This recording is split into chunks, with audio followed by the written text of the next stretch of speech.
तर मित्रांनो, आता मी आहे कोकणामध्ये, महाडमध्ये, आणि मी तुम्हाला एक अनबिलिव्हेबल असं दृश्य दाखवणार आहे. आता जसं आपल्याला माहिती आहे, छत्रपती शिवाजी महाराजांचं वर्चस्व हे सगळीकडे होतं, पण जे दृश्य मी आता तुम्हाला दाखवतोय त्याच्यामध्ये महाराजांच्या चेहऱ्याचं पूर्णपणे आकृती ही पाहायला मिळते.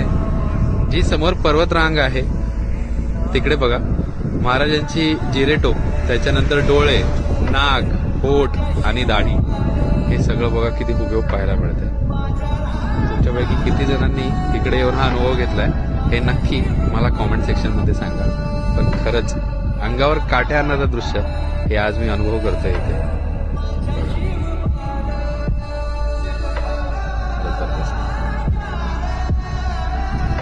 आहे की नाही? म्हणजे महाराजांचं वर्चस्व हे निसर्गामध्येही आहे, हे आपण आज समोरून साक्षात बघत आहोत.